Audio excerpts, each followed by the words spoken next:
विदर्भ आणि महाराष्ट्रात अवकाळी पाऊस गारपिटीमुळे शेतकरी पुन्हा संकटात। अनेक ठिकाणी गारपिटीमुळे मोठ्या प्रमाणावर नुकसान। उद्या अजित पवार मांडणार अंतरिम अर्थसंकल्प। निवडणुकींच्या पार्श्वभूमीवर घोषणांचा पाऊस पडण्याची शक्यता। आमरण उपोषण स्थगित, उद्यापासून साखळी उपोषण करणार जरांगेंची घोषणा। पुन्हा राज्यभरात फिरून रान उठवणार जरांगेंचा इशारा।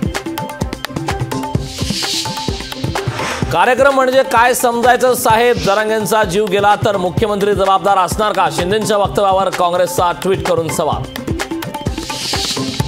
जरांगेंच्या 5 सहकाऱ्यांना पोलिसांनी सोडलं। जरांगेंच्या कोर टीमच्या सदस्यांची सुटका।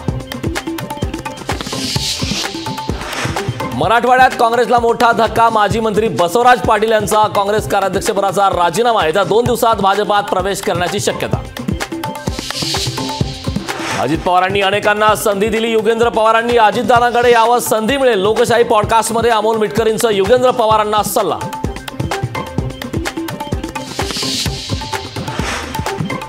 भास्कर जाधव समर्थकांना खेड कोर्टाचा जामीन। भास्कर जाधवांच्या 11 समर्थकांना मोठा दिलासा।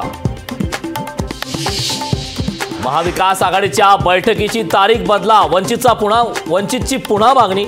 मविया बैठक उद्या होईल। नाना पटोले बैठकीवर ठाम।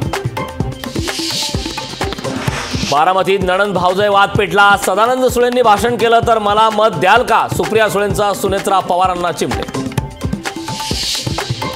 आमदार गणपत गायकवाडांना कठोर शिक्षा मिळेल। देवेंद्र फडणवीसांवर माझा विश्वास। महेश गायकवाड यांची प्रतिक्रिया। ख्यातनाम गायक पंकज उधास यांचं निधन। दीर्घ आजारानं पंकज उधास यांची प्राणज्योत मालवली। वयाच्या 72व्या वर्षी घेतला अखेरचा श्वास।